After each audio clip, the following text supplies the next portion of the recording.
I was having the same thing. I might have to adjust something too, because Huh. That's crazy. All right, so we are live. Okay. Shoot. I think we are. It says live at the top, but I don't know if we're... Yeah, but I don't see anybody coming in. Okay, here comes one. We had some problems last night, but these aren't problems. Just another opportunity to clear. Another opportunity to clear, opportunity to get neutrality, another opportunity to play. I mean, there's lots of beautiful things that come with it. So yeah, pretty cool. It is cool. All right. It's made for some interesting conversations. What's that? Yeah, no, I was going to say yes. Now that I see, I'm going to start sharing. So okay, let me put the intro on. That'll give people a little bit of time. Hang on, let's see. Boom.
Welcome to Franco Friday.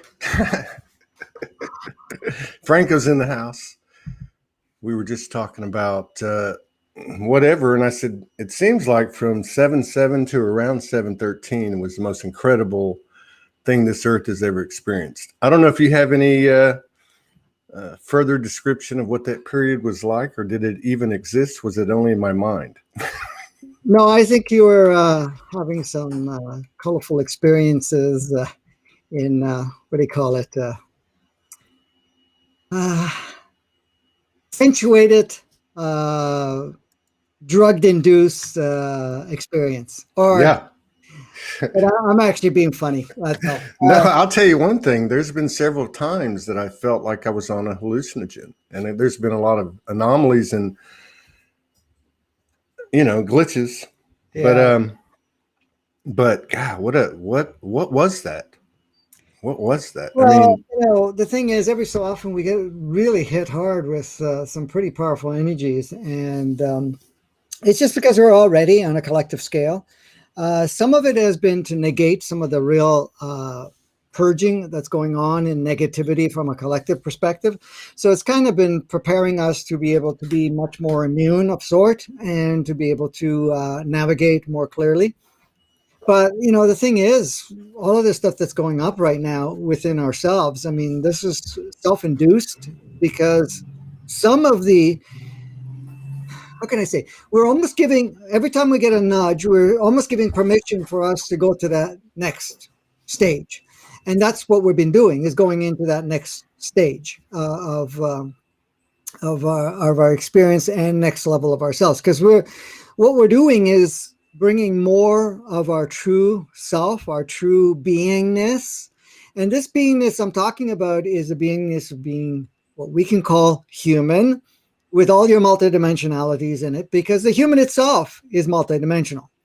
But then we also have the other components that come in with the other multidimensional channels that we have within ourselves.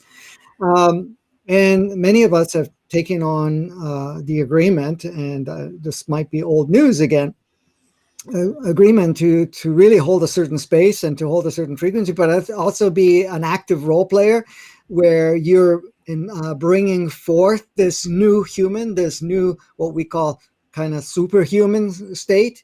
And we can't have the old version of ourselves going in, but that kind of death process, and I don't like the word, but the fading away of that process can create, sometimes emotional charges. Other times it can be the what do you call it, the ego mind going a little what we can call ballistics and so forth, of that nature.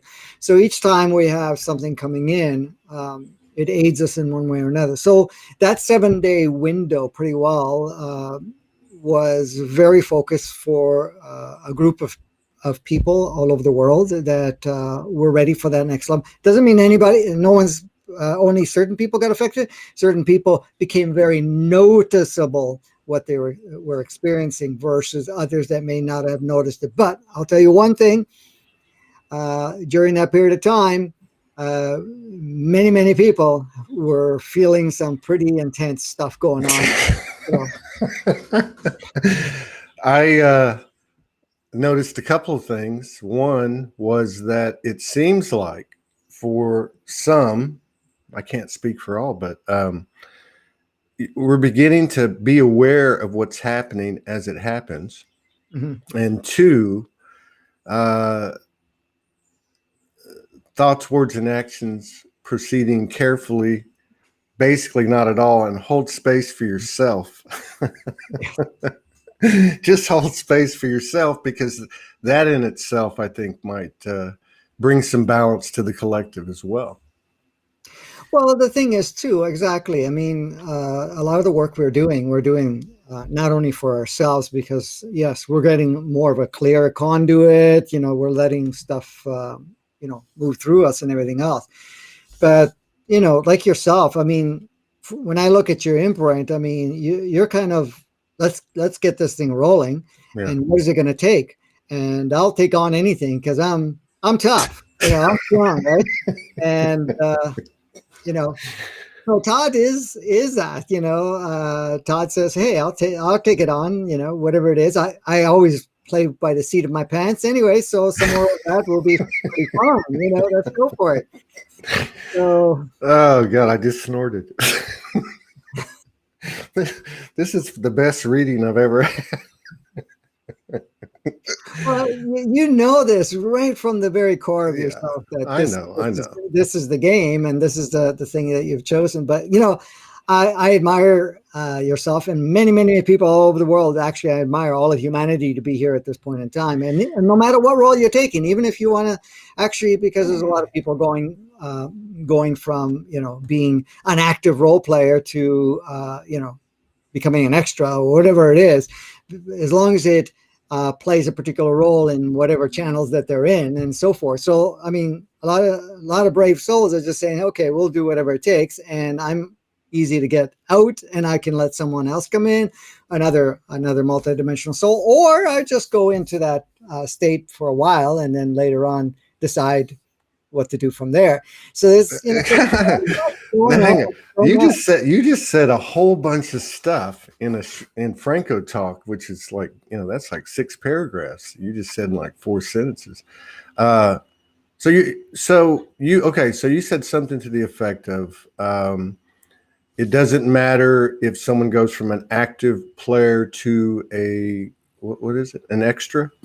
Yes, an extra. Okay, and then you said, or if they decide they want to step out for a minute, let somebody else step in, kind of thing.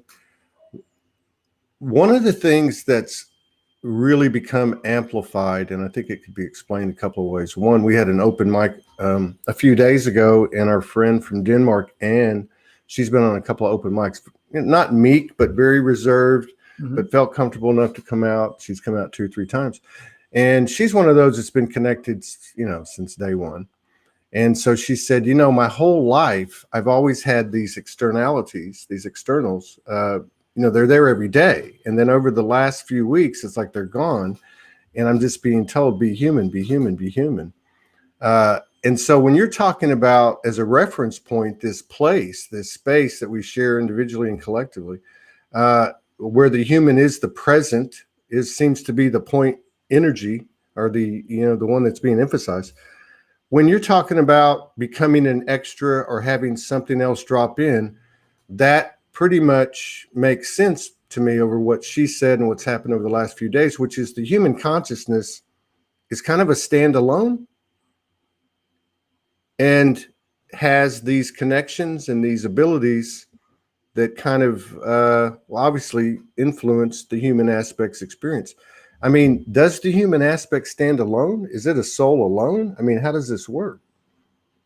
I'm not quite understanding what was meant by that, because I don't see it as a standalone. And unless we're talking about, the multidimensional, and the focal point is basically on the human experience, because what we're doing right now is we're letting go of what people relate it to as the human experience.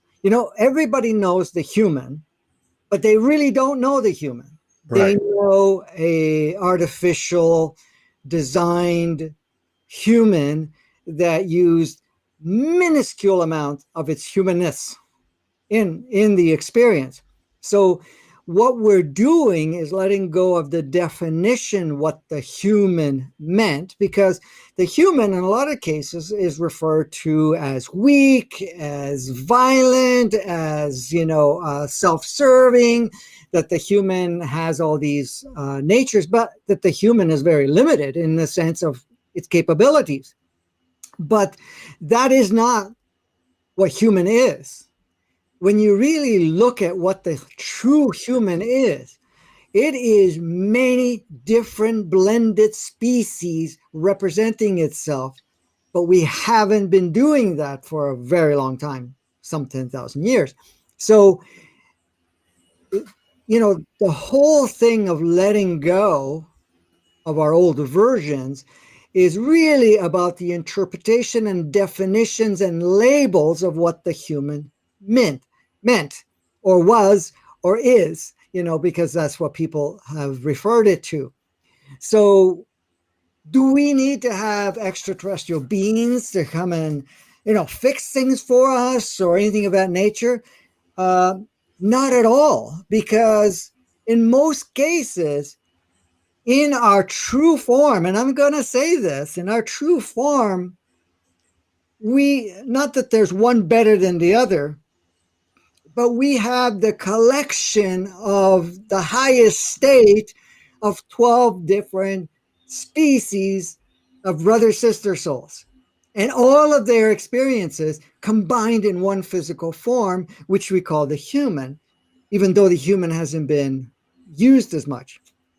This whole thing that's going on in the world right now, of course, the accentuated polarity, but the really strong attempt to dumb down people as much as possible is because we are coming out of that amnesia and out of that programmed condition and realizing who we are more and more. And when we come to that realization, we realize that no one has any input at all. Because the thing is, it doesn't matter what is projected, suggested, or even if they're trying to lure you in to go down a certain path, they have zero influence in changing anything unless you accept the change or whatever the narrative may be and start playing it. But again, that's all temporary because you can play it for a period of time. Now, to unpack what I was saying earlier is that part of all of this that's going on is there are many souls that says, listen, I am stuck here in the sense of whatever the physicality has been representing because of these programs. And I think an influx of different energy, different consciousness, like a different multidimensional frequency signature coming in right now may be just enough to stir things up or even create an opening within the lineage that individual is involved. So that particular soul that is the original signature soul will choose either to leave permanently or choose to leave temporarily and let another multidimensional soul with a little higher frequency come in. Now, sometimes a lower frequency will come in only because it needs to play that particular role in that family dynamics temporarily and other connections. But in most cases, so that individual would do what it did. Now, there's other souls that basically say, hey, I'm not interested anymore, and then a permanent drop-in will come in.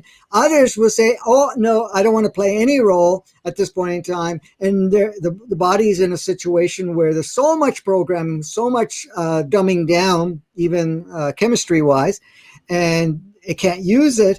Then it would say, I'm going to go into extra mode, meaning that it's going to be what we can call soulless physical thing that runs just on programs and from the collective, and not having. That's an extra, right? That's basically an extra.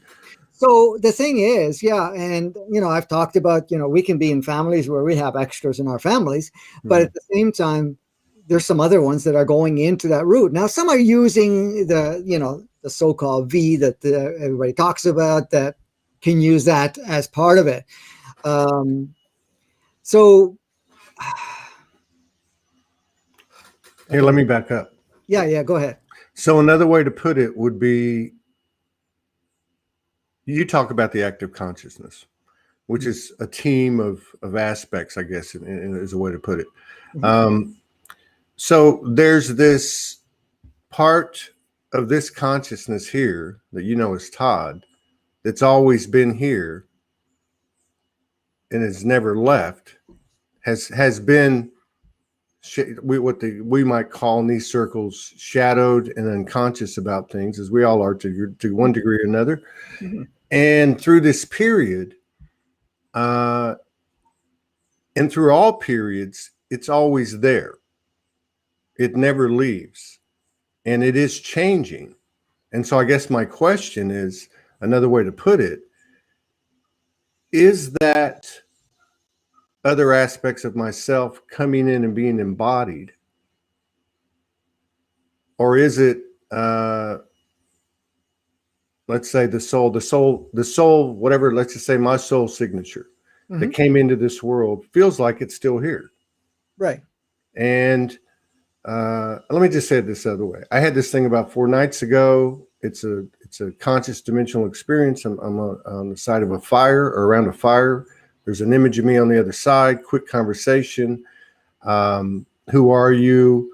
I am everything outside of you, but also everything inside of you. And so it was, it was multidimensional soul. It was higher self. It was oversoul, quote unquote.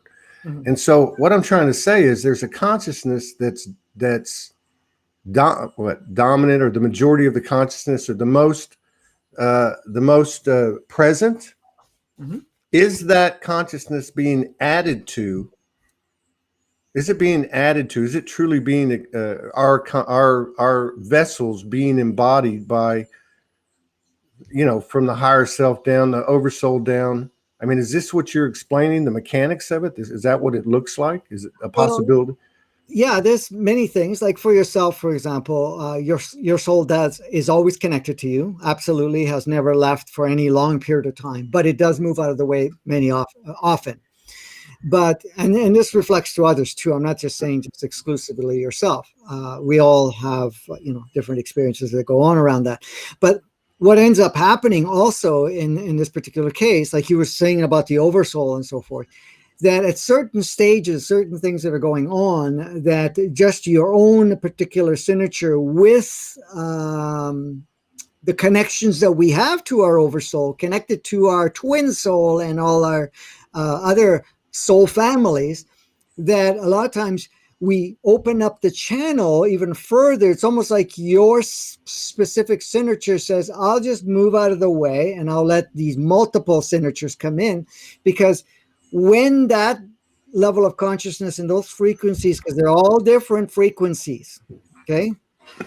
And because they all have different signatures. So you're allowing more of these signatures to come in. What it does is actually create changes in the body, create changes in your overall consciousness, actually creates a stimulation and upgrading of your so-called human entity or human soul, and also the body. So all of that coming together is there to aid for a preparation to step even further and to go into even more of that stuff that we kind of hold ourselves back from. Yeah. Because you know what happens? Let me give you a simple example. A lot of times we hear, our own higher clarity within ourselves. But we have a tendency to deny. We have a tendency to kind of discount it to some degree. Then somebody else comes along and confirms it for you. Okay? And it's like, oh, maybe I shouldn't discount it. That's true. It's okay. It makes sense, right? But you heard it as a confirmation. So what ends up happening is your signature soul, even though it's been sharing it through the soul family, when it steps aside and these other souls with different frequencies and frequencies coming in and signatures saying pretty well almost the same thing or maybe slightly different, packaged a little different, it's like, I got it, and it was just that stimulation from a different source, even though it's still all you, but it's a different source that you're not shielding as much or filtering as much, because we tend to filter ourselves. Many of us say, well, I can't hear my higher self or my highest self, whatever you want to call it. But the thing is, it's always communicating, but we shield it. How did we shield it? Because, we really drowned it and put layers and layers of listening to the ego, listening to the mainstream stuff going on. And when I'm talking about mainstream, what everybody else is talking about or whatever it is, so that part doesn't seem to come through very strong, even though it is. So what ends up happening is that we drop some of those filters, and now you want to listen to yourself more. It's like, oh, okay, then it wasn't just the crazy me talking away because it was saying all of these things. I got confirmations. Other people think this or whatever it is, right? And this is what's good about, having communities of this nature, because it's reminding everybody. It's reminding what they've, kind of thought, this is crazy. I know it, but I don't know it. But now they hear it from all the people that you're interviewing. They hear what you're going through. We hear from whatever everybody's experiencing. And what is it doing? It's actually confirming what they thought or knew within themselves, but never allowed themselves to acknowledge it, experience it, or even bring it into their reality because they were too busy trying to match everybody else. So the thing is being true to yourself is what we're learning to do. And when we say true to ourselves, we're basically true to our very essence rather than relying on other resources. So what we're doing here today, and all you do every day, with many people, is allowing our people, or by triggering that it's activating within themselves, being true to themselves and going, I am not that crazy. And yeah, this makes sense. And yeah, I'm okay going into this experience because, it's really, how can I say it? I had the word. It is, okay, I'm just going to, it is who I am. And that's what some of this stuff is all about that we're doing is bringing that forward. And I was going to say is that we're actually bringing the more truer human, because the human itself is not just a vehicle or physicality with a bunch of programs and what it's been conditioned to do. It's more than that, and it's beyond anything that we even comprehended in the past and for our lives. So that's all of this stuff that's coming together is bringing that forward in a big, powerful way. So in a way, we're removing. It's there. It's always been there, but we're removing filters. That might be some of the human-esque type work we're doing. And then, as people say, you're making space. And then also the way you put it is making space is the signature soul could step aside and let the seeds that comprise it, the expanded consciousness that makes it up, have more direct access. And you're saying there's like maybe noticeable changes, but it's basically the same type of frequency or coming from the same type of frequency. Well, anybody that's actually is very attuned would sense that it's outside of the range of their frequency, or it's at a certain spectrum, because we all have ranges of frequency.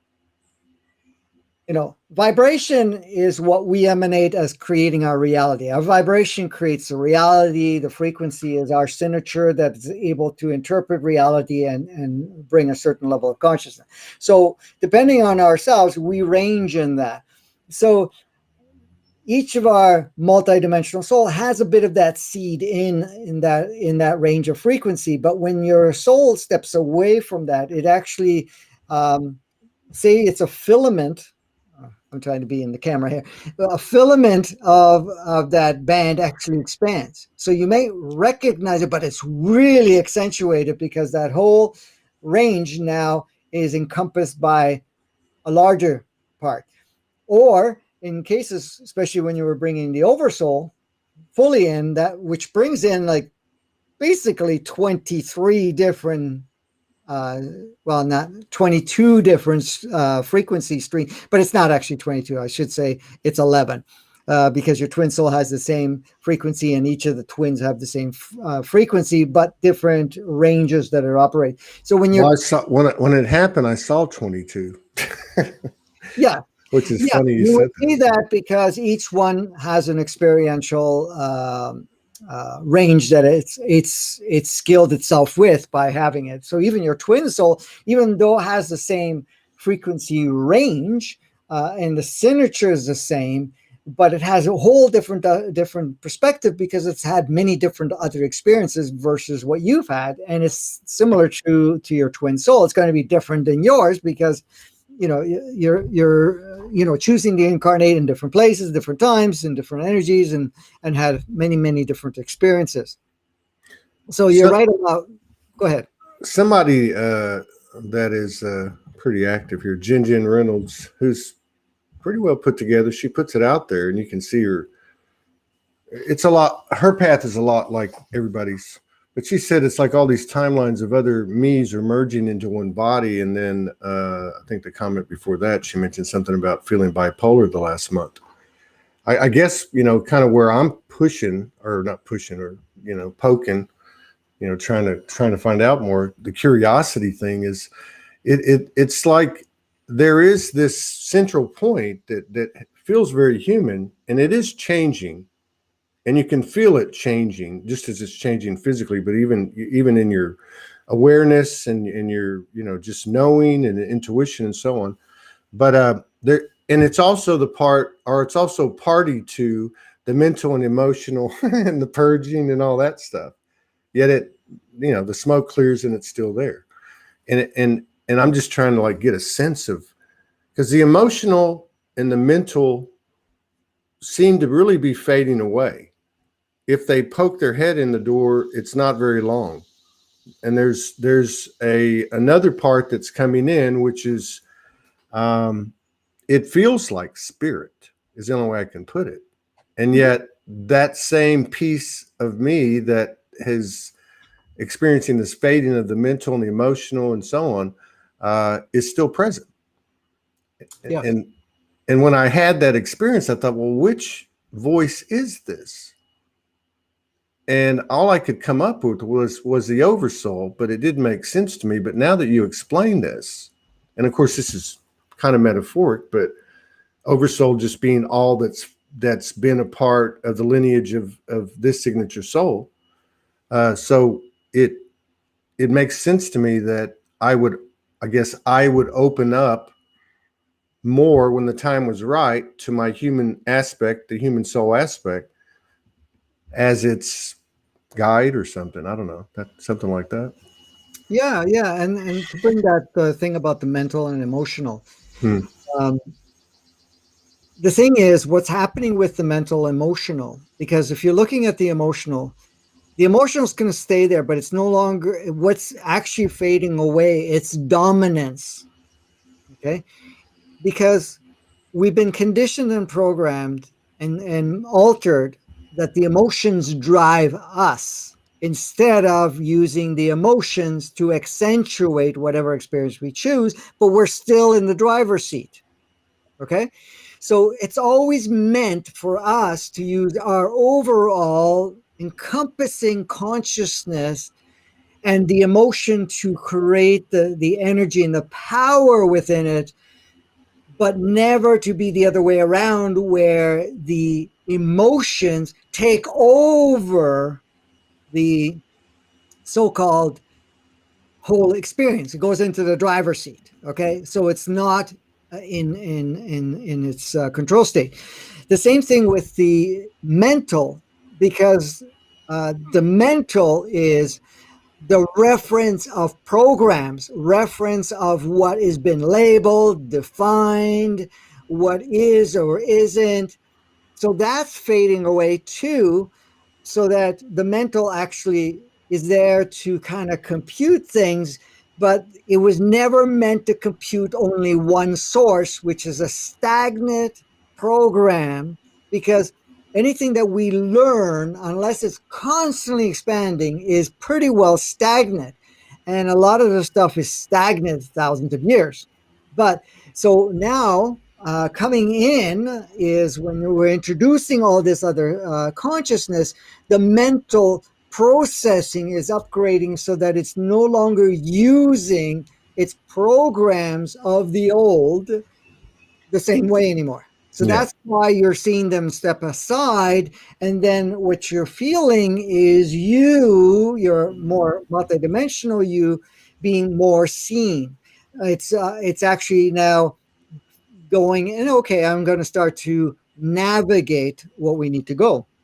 So the merging part that was mentioned by Jen, you said, um, the merging is about really, yes, we're merging versions of ourselves. Now, there's two levels of merging going on.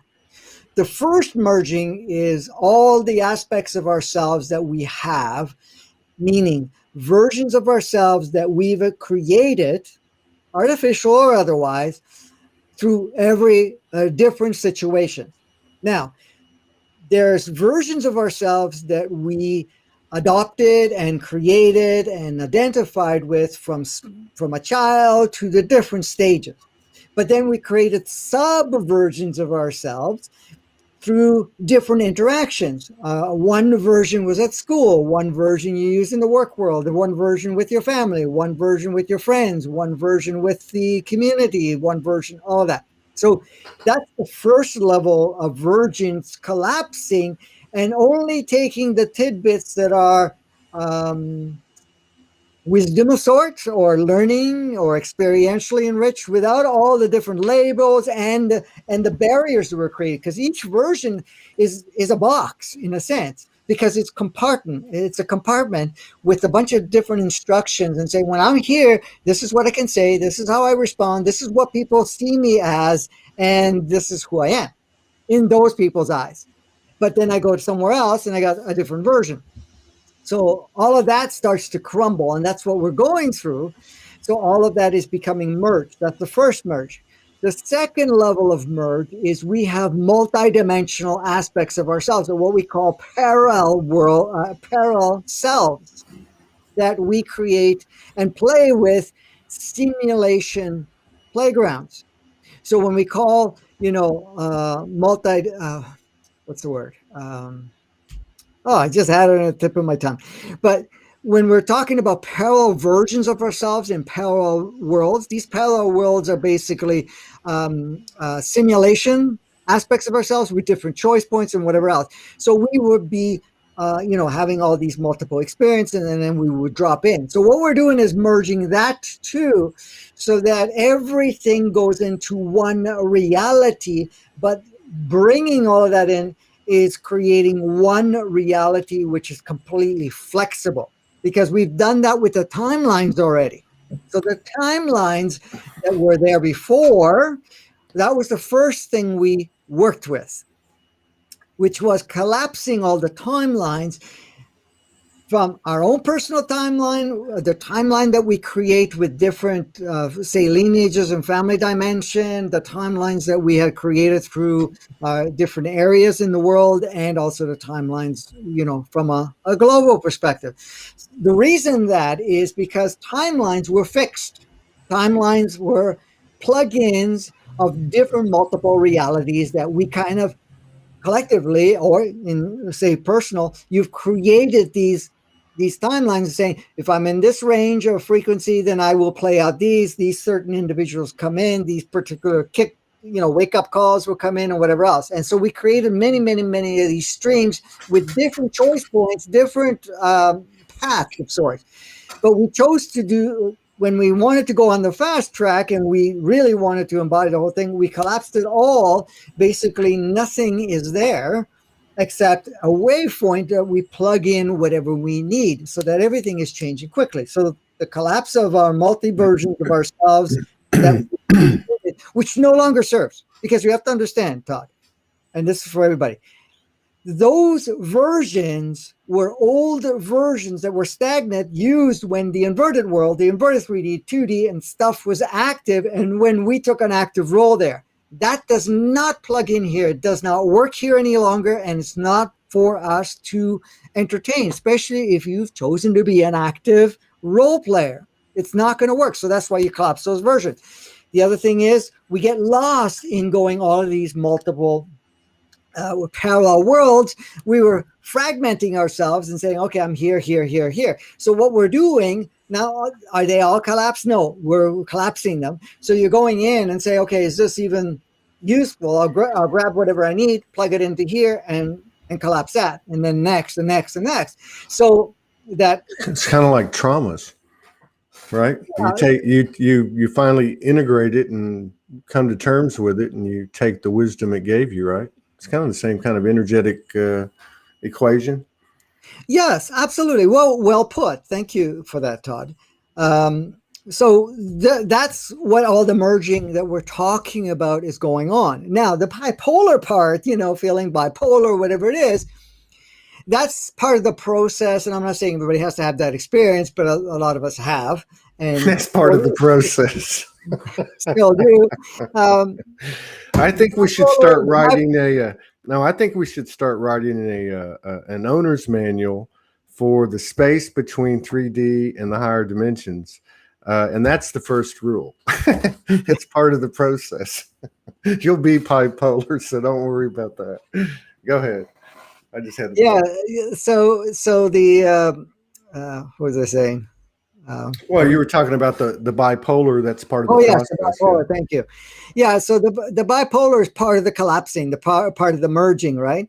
So you're what you're doing is you're bringing in those versions of yourself. So you're getting kind of an experience to see yourself in those versions without going into, say, because those versions get triggered the moment you say go to your family, or the moment you go to your work environment, or whenever you're with certain people.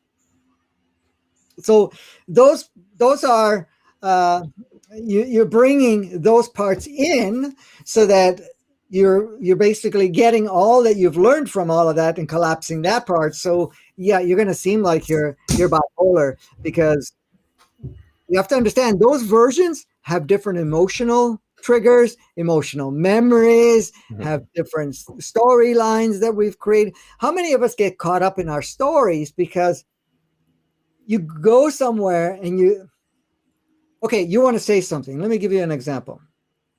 You want to say something, and you know that if you're going to go see your family and you want to share something, that they're not going to be open to it.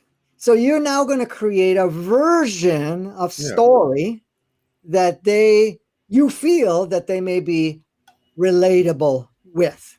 So I'm going to shape it and color it this way, and I will describe it this way, and I won't say all the rest of it, because or else they'll think I'm crazy. So this is what you do there. You go to work and you're going to now package it a little differently. How many of us get asked, okay, so what are you doing these days, or whatever it is? And you go to work and go, Or they go to their family and go, well, yeah, I'm observing this, I'm doing that, whatever it is.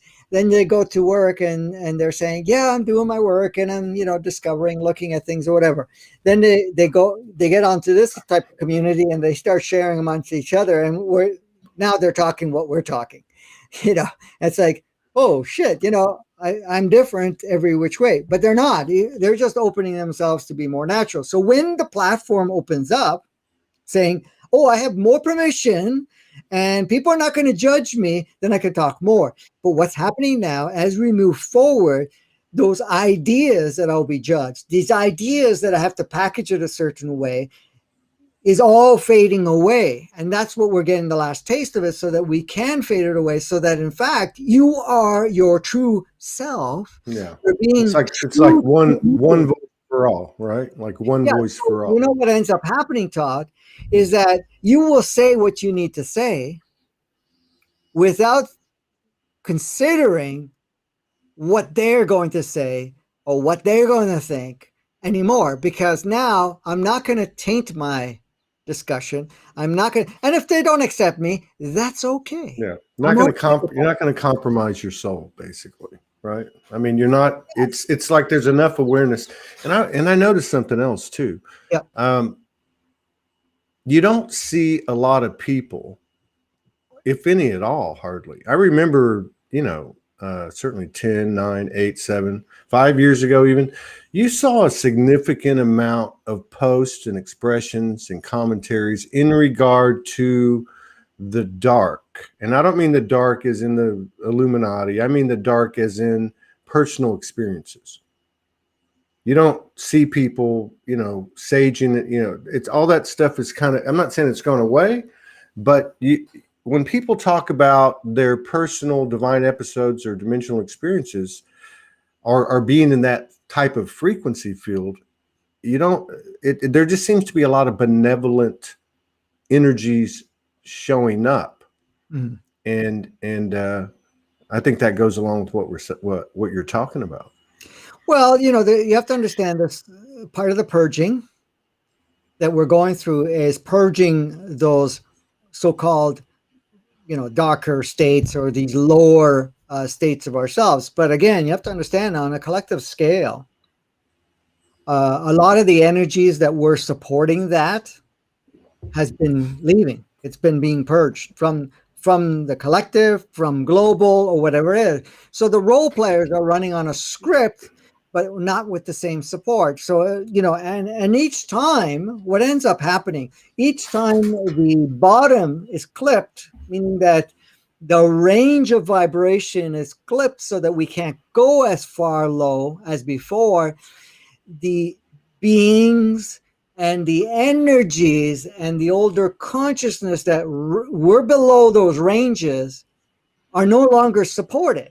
So they either dissolve or and if they're in a package, physical or whatever it is, they'll leave because they're not being sustained. It's like, the old prairies in the West, or a different, even before that, actually, people would travel from one part of the world to another because once the food supply would run out, they would move to another area.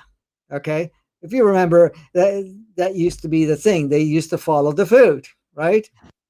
So, and that's the same thing. It's like, oh, I don't have the energy. Now, that's if they choose to still stay in that low range, then they'll say, okay, I'm not getting sustained here. I'm leaving. Especially when the food is a higher vibration, and that higher vibration will not support you. Like, for example, let me throw something at you. When we say, I became a vegan, he's looking great. All right. I'm a vegan, and you became a vegan for a long time. I'm just giving you this as an example. Then, for you to be able to, say, eat something that is not vegan,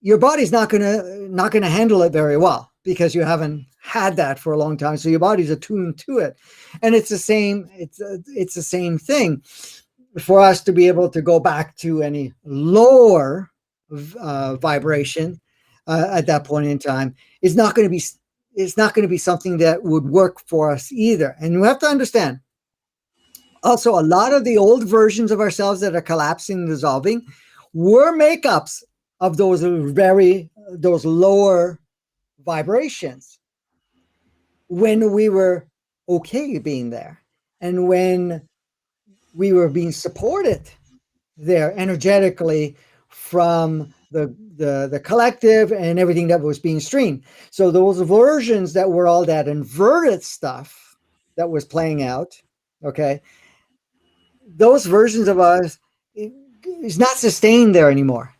And so this is why there's an acceleration of purging that's going on. So even when you brought up the thing about trauma, trauma only exists when the label and definition of that very low vibration, the victim vibration, the disempowered vibration is still somewhat active. Once, and this is why people are not putting, are when they're going into active state, who can walk through the trauma. It may feel intense, yes, absolutely, all memories and stuff like that, but it dissolves and it almost disappears, because once the energy is gone, the memory starts to fade. It seems like a long ago dream of sorts, okay, that doesn't really impact them or doesn't seem real anymore in this reality. So that's the thing. We're also, I don't know if you've noticed it, if you look back at your life, a lot of it is fading for everybody. Like, it's almost like, am I losing my memory or mind? But no, because what we're doing is that is no longer solid, because it was created from an older vibration, a lower vibration. But at the same time, it's not a necessity, because we're really truly designed as the true nature of human to live in the moment, to live now, to be present now. Now, what does that mean? There's two parts to that. So living in the now, meaning that you are the most current essence of yourself. Okay. And that's always changing and upgrading along the way. So living the now is always the newest, updated version of you. Being present is you are present, observing your reality in your highest version. So there are two different things. Yeah. But I get that. And, Jason Estes is going to come on after this show. Okay. And I don't always fully read everything, and I don't always understand. He has a certain nomenclature, which I get it energetically. So he just put a post out. And again, in this example, just think more about the proportion of the proportion of the growth that this is really what I'm trying to get across. So he talks about, and I don't remember what he calls them. They're not data points. We were operating at a pace for a long period of time of 1 per month, 1 per 30 days. And to me, based on the energy of what I read and what I know about him and his work, it sounds like these moments of what you just described, which is this two-pointed reality, which is to be more present, be more aware, and get things as they're happening. And then the first part of what you talked about as well. Now, he says that in his intel that we have been moving faster. So we start at 1 every 30 days. It's now moved to 5 times a day. And I would say this probably follows the last year and a half, right? And that it will top out at 8 times a day, which is a huge, proportionally, just it's off the charts. It's exponential. It's beyond that. So just the energy of that, and what you just said, which is you are the newest version right now, just to emphasize how different that might be, both by his example and just by what your thoughts are. Just think about how different I am, how different you are, how different everyone is So it, to me, kind of gives me, just makes me want to be more conscious of not only the changes in me, but not looking at those people as what they were, because they're growing as fast as I am, at least potentially. I don't know. Mhm. What are your thoughts on that? Yeah, absolutely. So what Jason's referring to is that we're unpacking upgrades within our version uh, 5 times a day, where we were introducing another version of ourselves one every 30 days, as he was saying, and topping up at eight versions of, or going to an upgraded version every 8 times a day, for example, right? So, Okay. Yeah. okay, so that's Here's a little further explanation, but go ahead. we're right on the money. Gillian went, and so he calls them votes, but she understands this to be choice points as to what we are experiencing as reality. So that's really the same thing you're saying, which is a choice point to essentially elevate or create a higher version, more aligned version of yourself, right? Yeah. So, what is referred to the choice points or the voting, for example, because each one of us are introducing new versions of ourselves, because that's what's happening. It's the new version is really a little bit of an upgrade of our current version, and then the older version is actually purging out. The reason we're having so many voting from the active, because it's really the active souls and bodies, is because each time a new offering or another potentiality is allowed, because we are now already another level of newer version. So now, of course, we're going to see it slightly different, and we want to now collectively vote again to what we're going to plug in as a collective into our collective timeline. Okay. Mm. Of course, you are also at the same time doing your own. So you're not voting at that point. You, when it comes to personal, you're not voting. You're choosing. You're Yeah. choosing and shaping and plugging in any part of it, because each version upgrade, it's like I am version 14.5, and then 3 hours later, 0.6. So it's still 14.6, and then so forth. So because of these new versions, you're now making new choice points, because you can, because each version gives you a little bit more clarity, gives you a little bit more accessibility, so that you now have more capability of shaping it more specifically for yourself. But then when it comes to the voting part, that is what we're doing collectively. So everybody that's Well, I agreed. I guess it's one and the same, because you got to kind of walk the talk. You know what I mean? I mean, Absolutely. like You on got a it. personal level, if you're voting for another elevation, certainly you're going to make that. I would think you would. So without giving away, because I know it's what it is, with what the trajectory of the collective experience is, by the votes that we take and Mhm. make. Um, it would seem to me that we're on a trajectory of, again, kind of that paradoxical kind of thing, like your 2 points about being present and the other thing, but that space and isolation. And I don't mean that so much from a physical standpoint, but certainly an energetic standpoint. But there seems to be, I'm seeing it happen with a lot of people, that just feels like almost like a premonition of what the field will be as it takes on more of a dimensional, what we might call dimensional quality or dimensional state. Do you see the trajectory of what you can see uh, as being one that kind of promotes isolation? And I might be talking about quarantines and that type of energetic stuff that we went through last year. But do you see that happening? Is that something Well, that's inevitable? Well, the thing is, the reason people are more gravitating to what we call isolation or even disconnecting from whatever's going on temporarily is to reduce the amount of distraction and unnecessary input of the old world, because all around us is still very reflective of that inverted world. Okay.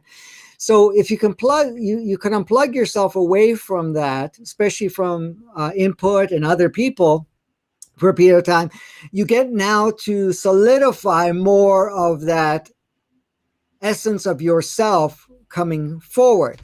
So this is why a lot of people like to have some alone time or to go out in nature, because first of all, nature is still very supportive and very reflective of that higher aspect of yourself, right? When you're in the media, and when I say media, exposed to all the social media, television, radio, whatever else, but also other people that are still reflecting that old world, and then wherever you're going, there's many, many points of distraction.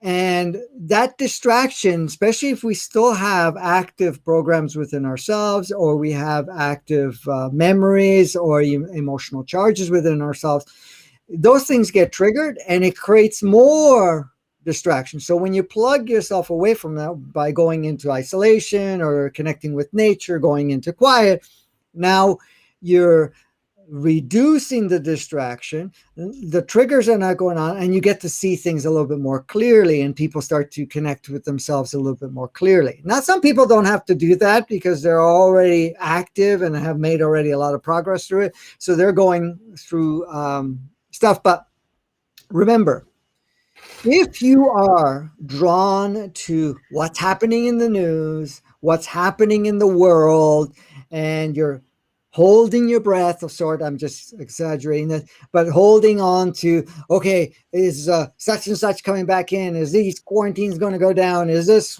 this whole other narrative is going to go down? Those are distraction points that are projected still from that old pattern. So that means that we are still holding on to an addiction of sorts of, oh, I gotta have support of things changing before I can activate that part of me, or when my life's going to get better. So you want to notice that if you're feeling drawn to all of this stuff coming in that reflects the old world, and to confirm that things are falling apart, because many of us are feeling, oh yeah, the old world's falling apart, but I need the confirmation. I got to see it in the mainstream. I got to see it on social media. I got to see it on whatever. Then, we're looking for confirmations and we're discounting what we are feeling inside. And I'm not saying what we're sharing now is something that you throw out too, but at the same time, using what's being shared to light up or stimulate what you already know, because it's confirming that rather than confirming the outside world. Because what we're sharing is not to be confirmed because of the outside world. It's confirming the inside world, the inner you, the higher dimensional aspect of yourself coming through. So, it's really about paying attention to where we're putting our focus on.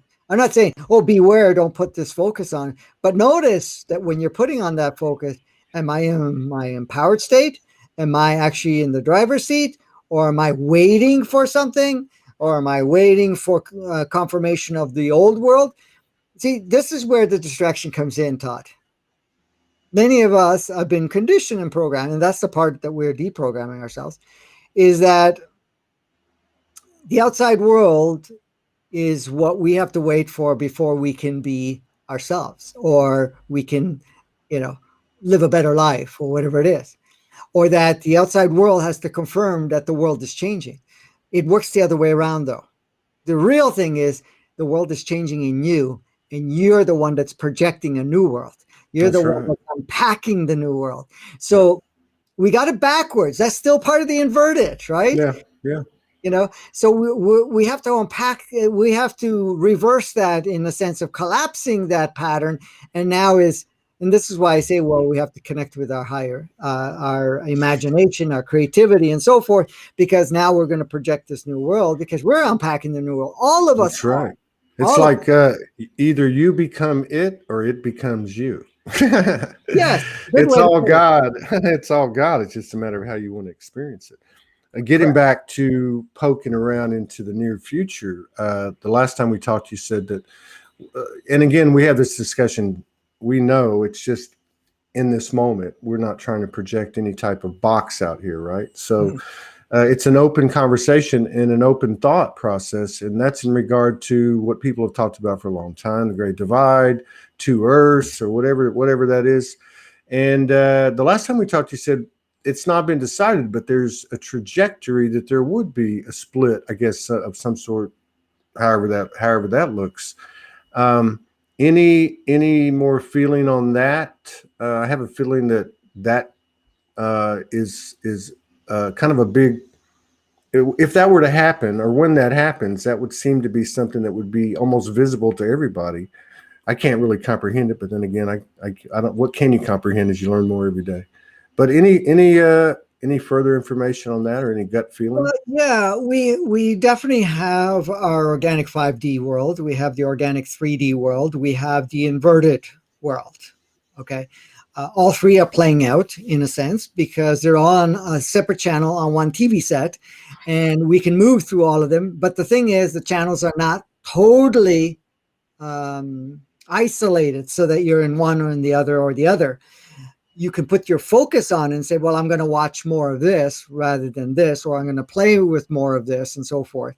So, but the intent, and everything is being shaped that way, is that those channels will be very crystally separated, so that you would actually have to jump in the channels. You won't see the Yeah, overlays. that's So good. That's so good. basically, the inverted 3D world and 2D world of that inverted world is fully intended at this point. Now, it could come sooner because we are speeding up more and more. But at the cutoff is by the end of 2022, we will no longer have access to that inverted 3D, 2D, 1D world that we used to play with, and that inverted projection of sorts. So that's gone. Okay. That we won't, if we are active and you want to play here, that's where you are. And anybody that's played there will kind of be no longer in your reality, no longer the memory of them in your reality. The organic, the inverted 3D and the organic 3D and organic 5D will also be kind of separated. You can kind of see bits and pieces of it, but it won't be totally isolated. But eventually what ends up happening is that all of it will merge, and that will happen by 2035. Yeah, That's remember that. that doesn't mean that it's permanent. I mean, it's you have to wait till then. If you can move, but that at that point, all of it has to be done. So those worlds will no longer exist. So that the only thing that is pure organic 5D with the introduction, with the access of 6 and 7, 8 and 9 of sorts as consciousness, but experience it. So the density will be fourth and above in what we call density of how we create reality. So the lower the density, less flexibility of malleability of form, of using consciousness to shape your reality, because it has more rigidity. So we're already in fourth density. We haven't been using it fully in that regards because we've been still projecting a lot of the older third density type of thing. So those are the parts that are going forth. So when we're looking at that, there is a lot of things in the works that we're kind of tests running. And when I say there's many of us involved, meaning people like yourself and others that are online, that we may not be super conscious of it, but in a sense are from a super conscious level have been, test running a lot of things in regards to how we how we progress forward and what we've, because right now there's parts of us that feel that there's still an importance of certain things to take certain steps. Okay. But we've had that for a while and we dropped a lot of steps because we outgrew the steps. So it's like going up the stairs and saying, well, each step is a little step. But then we're noticing, well, I'm going to take double and triple steps. But then why are we putting all these little steps? That's make them all bigger steps, right? And this is the thing. So as we're experiencing, we take larger leaps. So like even with Jason was bringing in data points is really basically accessing different levels of information and consciousness from, say, a galactic perspective, but also from our multidimensional selves and so forth. So it's really access points of information and access points of ranges of frequency. So there's more and more of that we're processing through us. And the processing actually creates changes in our mind construct, our overall consciousness, also the physicality, and also the information that we carry in the physicality, but also our relatability to what we call the planet itself. Because the planet emanates a very broad spectrum, but we only have been using a very small version of it. So this is why we're seeing. And then you'll also notice that the world that we're looking at, how nature responds and so forth, is still in a lower range because we're seeing only that range. But it's really way more evolved and way more as an offering. So as we're going along, you will see more of that. So you won't see the world in the same way that we see it. And when I'm talking about the world, we're talking about nature. We're talking about also from a collective, but basically nature itself. So we're seeing still so much, it's upgraded some, but we're still seeing an older version of nature.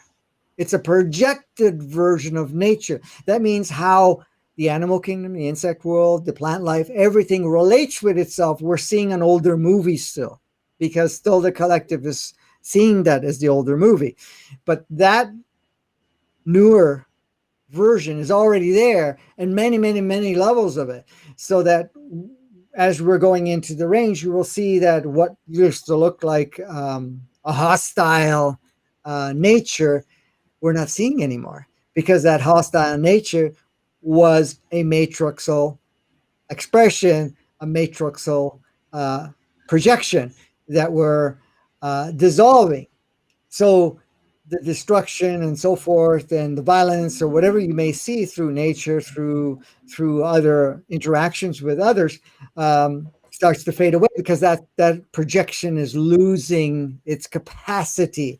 So you'll see that not only are we going to see a broader version and a higher vibrational version of Gaia, but you're going to see it through the solar system, the galaxy, and the universe too.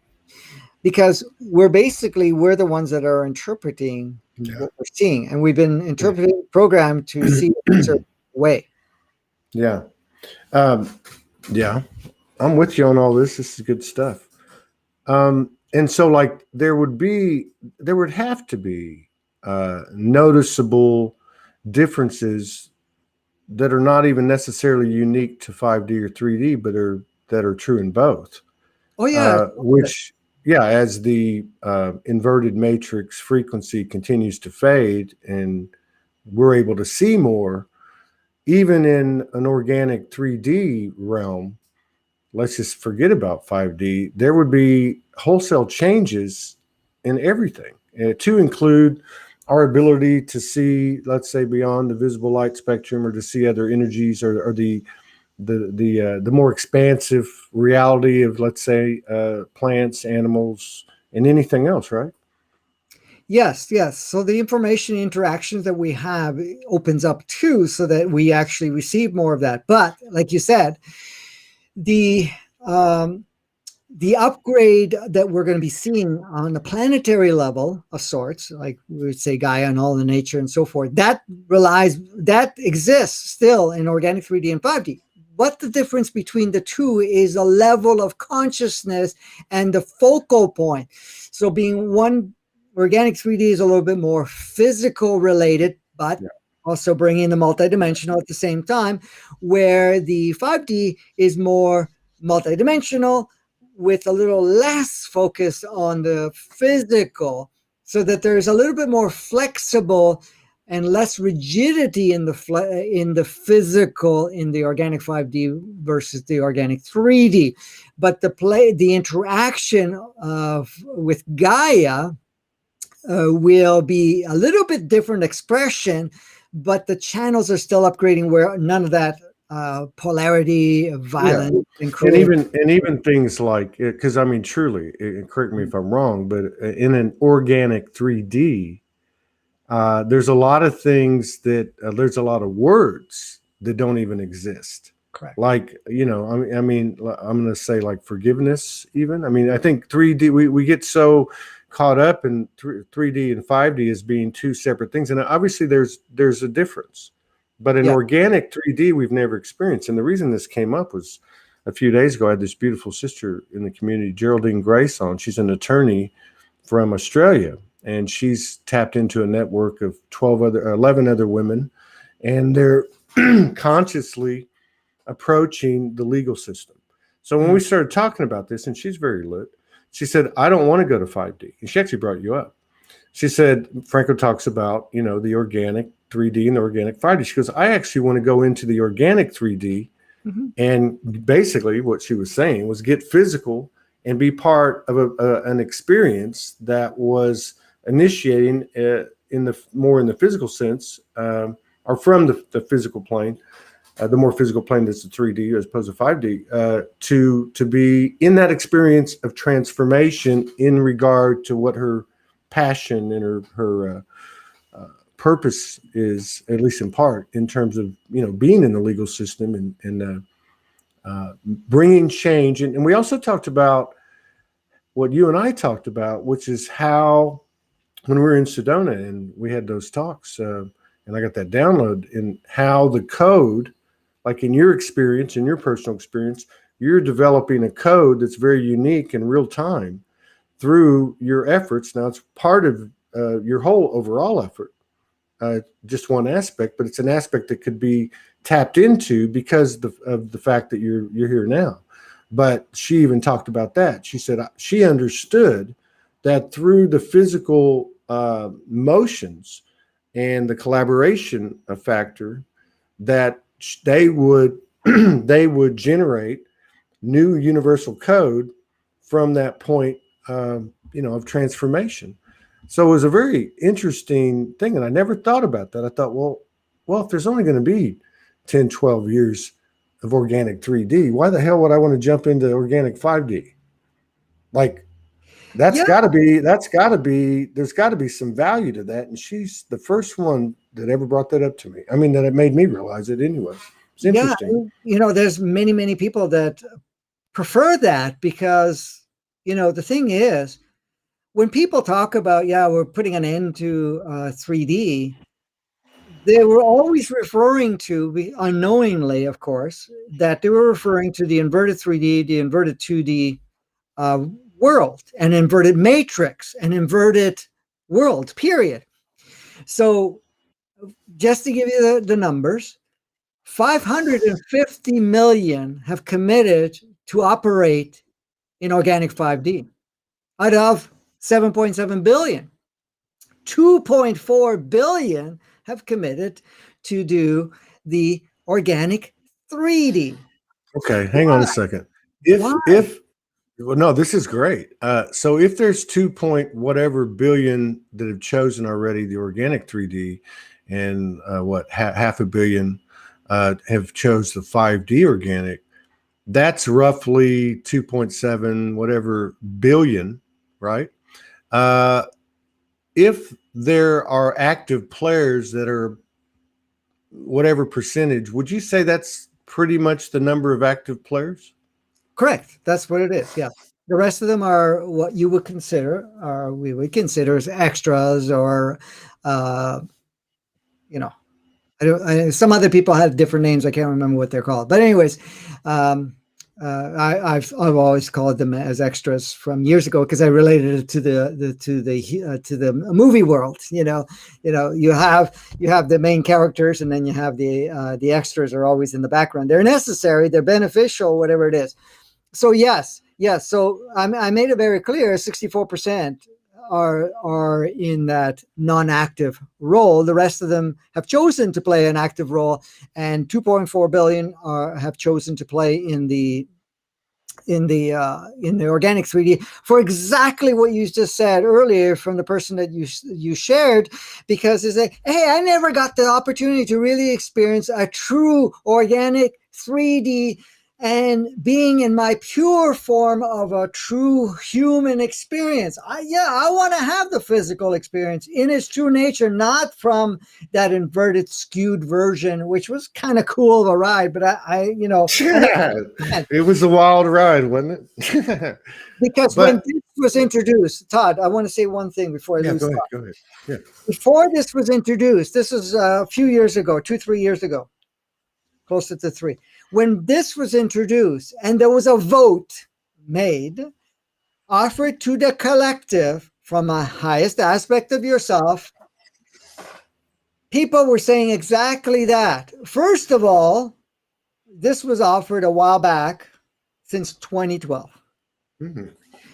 To kind of move from where we were, the inverted stuff, to go fully organic 5D. Okay? There was a kind of, oh, no, we're not ready. Well, first of all, they let go of the inverted stuff. But then it kept getting delayed. So a lot of the stuff we were going to do, we were supposed to have it all wrapped up by 2017. But of course, it got delayed. And only because there was an outcry of sort, and I'm just using that word just so people can relate to it. There was sovereignty exists everywhere, right? Yes, a request of saying, hey, we need more time. Things are moving fast. We want to do this. But then when the offering of exclusive organic 5D came in, they said, wait a minute, we never got to experience that. So that's the reason that I think it was September of 2019, it was offered, okay, we'll open up 2 platforms instead of 1, organic 3D and organic 5D. In the organic 3D, you can focus more on the physical in its upgraded version, and organic 5D will be a little less in the physical, more of the so-called spiritual. So the words that came up at that time, and I shared it years ago, was that in organic 3D, you're a human having a spiritual experience in its true form, and the 5D is your spirit having a human experience. I say a human having a human experience in organic 3D, a spiritual experience. Sorry, a human having a spiritual experience in 3D. Let me look at organic 5D is the spirit having a human experience. Okay, so more the focus is slightly. The focus is a little bit different. That's all. Well, wait. The 5D is the human having a spiritual experience. No. Okay, so the 3D organic 5D is a spirit having a human experience, and the organic 3D is a human having a spiritual experience. A human having a spiritual experience, is organic 3D. Yes. And the other way, organic 5D is a spirit having an experience. Okay, I'm going to 5D. I'm okay with 3D. Nothing wrong with 3D. That was my point, that there can't be anything wrong with 3D, and I may not have made my mind up, because if you take anything, like, I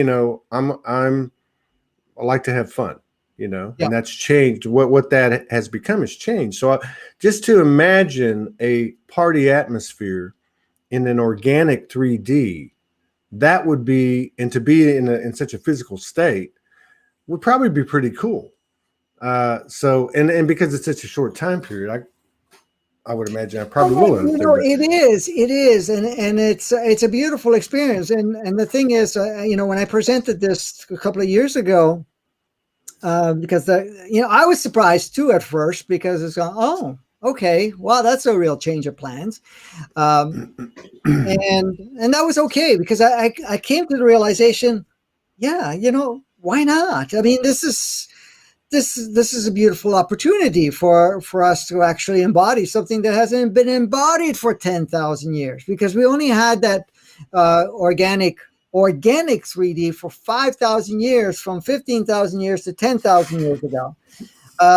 So that was that one window, and of course everything was different galactically, so within our solar system and our own planet, but also in the universe was very different. So a lot of things have changed over the 10,000 years, what we call 10,000 Earth representative years, because there is no time.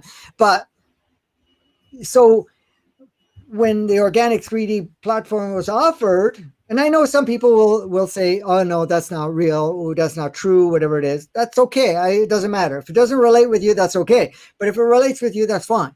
Because a lot of people have this idea, they've been convinced that Nirvana is an organic 5D. Nirvana is what you make out of it, but there's both higher levels of consciousness in both of them, and it's very different than what we've been experiencing in the last 10,000 years. So it's not like one's less than the other. No, it isn't. There's no saying. It's not a, I like the way you explain that, because really what you're saying is you're pointing to a time period that we might call the deluge, pre-Atlantis. And so I think what I'm getting at here is that we made a choice to change the game, right? I mean, there wasn't some nefarious force that came in beyond the way the story's told. Mm-hmm. So this was a anteing up this this experience on Earth, right? Yeah, exactly. So like you've said, like the Lemurian times, they were using a blend of organic 3D, organic 4D, and organic 5D blend. But a lot of the focus was organic 3D at the time. And the Atlanteans came in and they kind of wanted to play with that kind of polarity and all of that other stuff in there. So they created a skew. So when the planet was reset 15,000 years ago, or retooled again, and new physicalities were put in, the organic 3D was brought in again, but of course in its upgraded version, and bringing in a multi-dimensional aspect of humans, because the human now body was, I wouldn't say superior, but more multifaceted and more multi-channeled, of course, because there was a many species involved of contributors. So then 10,000 years ago, the whole inverted thing got put in, and then the organic was roughly 10 to 15, and then at 10, then the inverted came in. Correct. Okay. Correct. Yeah. Okay. So when the inverted came in, the moon was dragged in, the satellite was put in, the ego was plugged in as a software, because it is just a software, and it actually creates different identities. See, that's another thing about identities. We have the illusionary identity of who we are that the ego makes, which is a reflective of the inverted world, inverted identity. And then, of course, we have an identity of what we see ourselves as, a physicality and an expression of physicality. And then we have the identity of our multidimensionality, I think. But all of it is flexible. I won't get into that because that gets kind of complicated. Maybe we'll bring it up in the next conversation next time we connect in a couple of weeks or so. But not to get off topic, what we're doing now is just bringing back to what we first intended as a chain of experience. We never really got to unpack and develop our true humanness in its true state. And that's what we're doing now. But at the same time, we're doing something else. We're dissolving all of that inverted stuff that, played a very powerful role for us and has, dominated our psyche, or dominated our state, dominated our creation. And, which was a great experience, but we're putting an end to it because we're done with it. We reached the saturation point. We reached all that we could do with it. And the thing is here, Todd, is that holding on to that inverted world put us out of sync more and more from our solar system, our galaxy, and our universe. And And what I mean, our Earth too, our reality. yeah, Right? absolutely, So absolutely. let me, We create on disconnect. that, yeah, on that note, let me ask you this about the Earth, because if I look back at whatever the number of expressions are that involve the Earth in in an effort to you know bring things out to a greater awareness, it's normally pray for Mother Earth, so to speak. Mhm. And I don't see people, and I'm not knocking anybody, I'm just sharing something I've noticed because it's been presented to me. I don't see people saying, plead, or not pleading, but, and again, this is just a metaphor, but praying to Mother Earth. In other words, asking Mother Earth as a power source, as we've asked other aspects, as a power source in everything that we do, in any capacity that we've asked other external aspects. I don't see that happening. Is this just me? As I've, I guess, kind of re-engaged this connection with Mother Earth, or is it? Has it always been that way? you When you know. say it's been that way, Well, I just mean, am I the only one that's been approaching it from the other direction, which yeah, is, yeah. oh, Well, we no, got to you're not save the the only Earth, we got to one. save there. But if I'm looking at Mother Earth, even in the physicality, she's a larger entity than me. And Oh, I'm yeah. thinking, well, wait a minute, everything else is an aspect. And I just got to thinking, well, I don't see people saying, hey, let's ask Mother Earth for this. And I'm not knocking anything, but I just find it kind of strange. And maybe I'm the first one, or not the first one, but maybe I'm the last one to figure it out. No, no, you're not the only one. More and more people are realizing that. So it's not about, uh, because what Mother Earth basically says, you have to understand, Mother Earth is already massively advanced and is already beautifully lush and is very supportive. But we're still seeing the older channels, like I was saying earlier, of that version. So if the version of us is saying, well, we got to save planet Mother Earth or whatever, Mother Earth is saying, no, change you, because then you'll see the true colors of me. You will be able to see the real me, the more lush me, the more offering of me, and more every And part. and maybe that's we should take a note from Mother Earth and stop throwing up prayers for each other. Maybe that's inevitable because in this space that we're talking about, organic 3D or organic 5D, it is everybody rows their own boat, right? Everybody understands that. So I like what you said when she said, no, pray for yourself, basically. Yeah, well, Right. it's basically change yourself, shift Mhm. your view of things, and then you'll see a clear version of what really is instead of the filtered version. Like, for example, if you remember The Matrix, the movie, um, I know this is in reverse, but in one point, Neo, and then there was Morpheus. He was showing, okay, this is what the world looks like, and this is what we're seeing. We were seeing an illusion.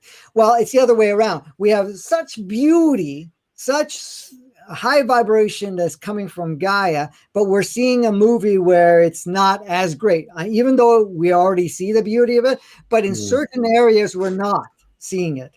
So, because we believe that this is what it looks like, because that's what we've been streamed to see. Even though the streaming is no longer there, but we're still seeing it through our eyes that way because we still have that program.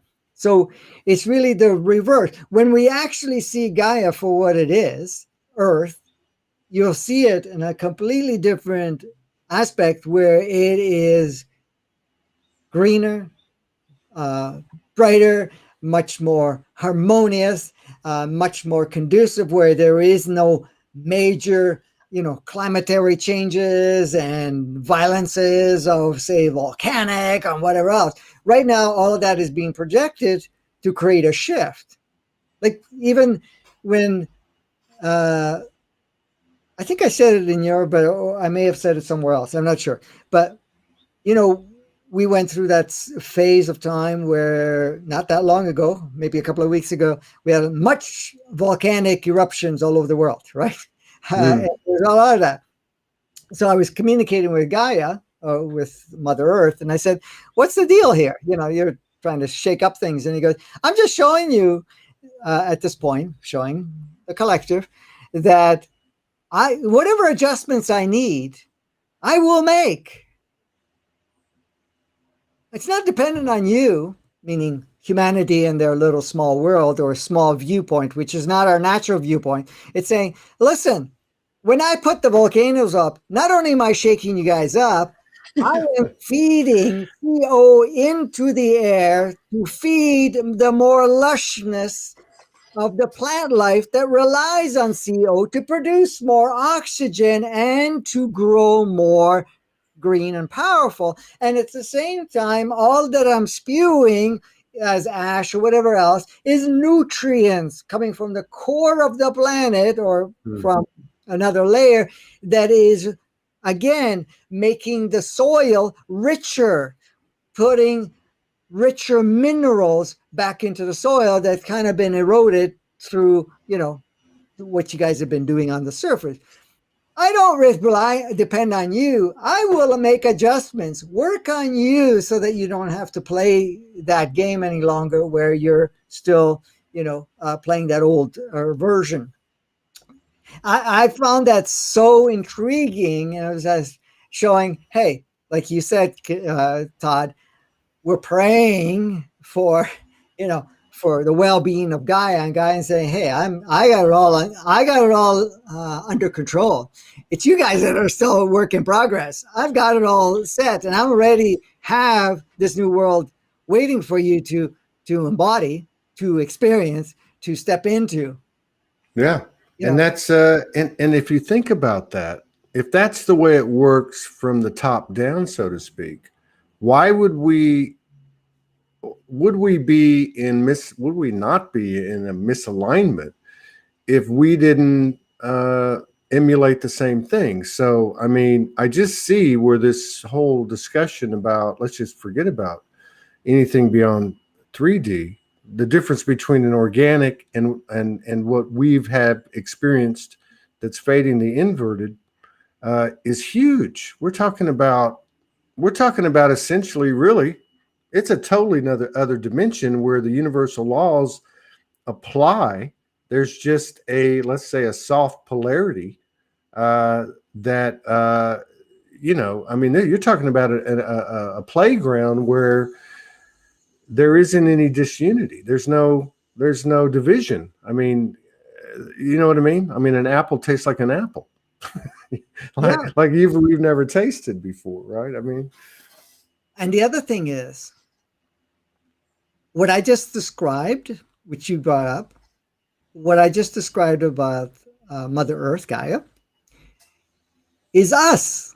Our physical is a completely different. So what we're experiencing are layers of programmed versions of experiences that are not natural. So part of the purging is also bringing up the beauty that's already us as humans.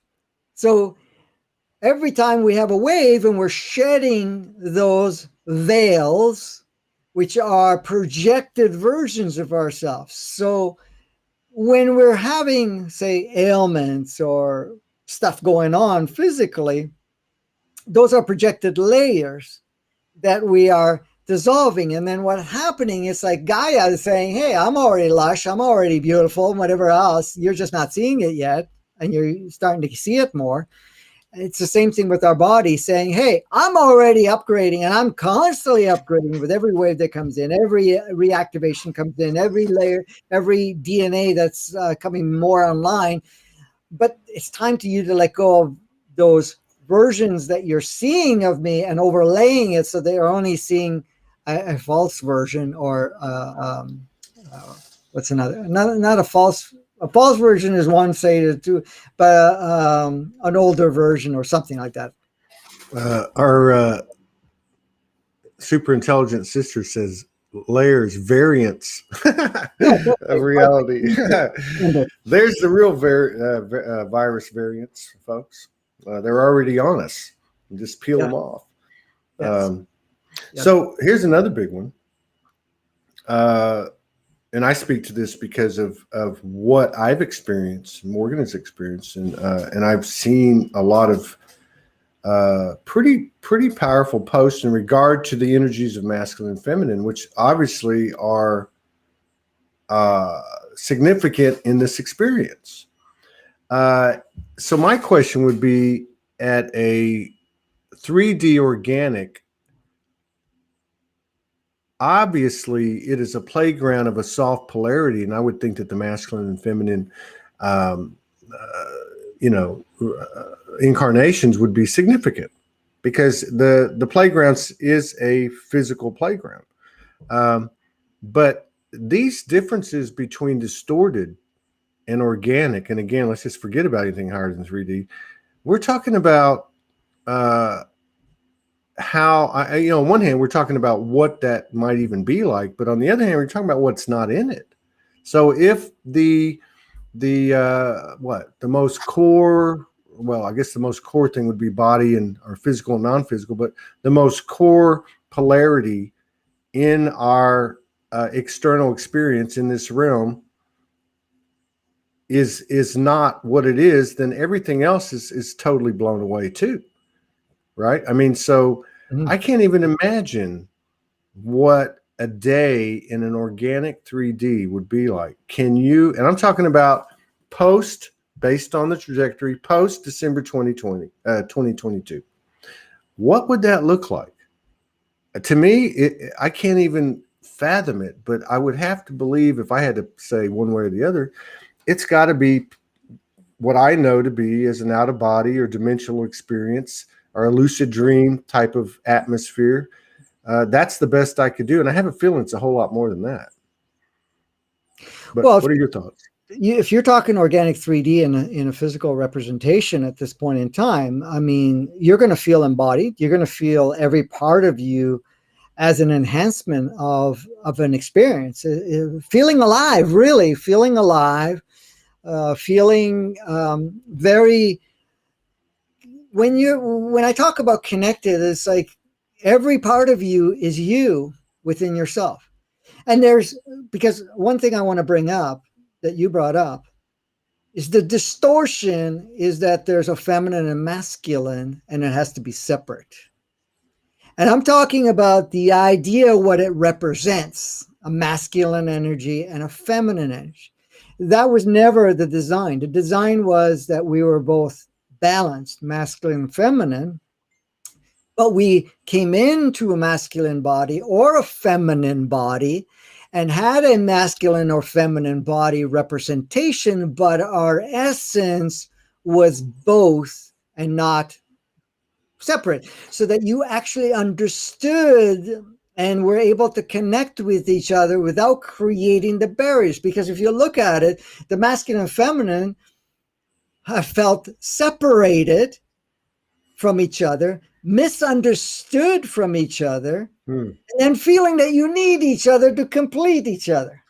And then when you do try to complete, it created another energy, which was even more confusing. Well, it's just a copy of everything, but and that's my point. So if you're talking about, and I'm only using this as a reference point, because it's such a prominent part of everybody's makeup. But you're talking about, if that base polarity, in other words, let's say one thing I could say, okay, I walk out my first day in organic 3D, my whole reality is different, because every person I meet, there is that understanding between us, what we truly are. So, I mean, I can't even, maybe the reason 2.2 whatever billion of us have chosen to go to organic 3D first for 10, 12, 50, whatever it is to get used to how this thing rolls. Yeah. In fact, I would go as far to say is that little window would probably give us the most expansive. In other words, the objective of the whole thing would be most realized in that little time space, because you'd not just have the playground that you learned on, but you'd also have the playground you learned on, all the stuff that you experienced, and then to be able to go into it even with be more expansive yourself, wisdom, grace, awareness. This is powerful. Yes, because like you were saying, when we embody both, then we not only have a much more inclusive physical experience within ourselves, because it actually, when the merging of the feminine and masculine energies and what they've created, or what was created as a separation, merges, then there's a further embodiment of the physical experience. And this is one of the things that actually will even enhance both the organic 3D and the organic 5D, but actually even noticed more in the organic 5D.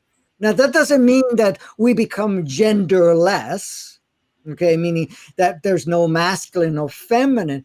There is no separate categorization and separate identity of it, and only functioning on one channel versus the other, because the masculine and feminine are two different channels that were never separated in the beginning, because it was basically an understanding of both. Because when you look at the body, it's expressing its focal point, say, in masculine body, but it's not neither.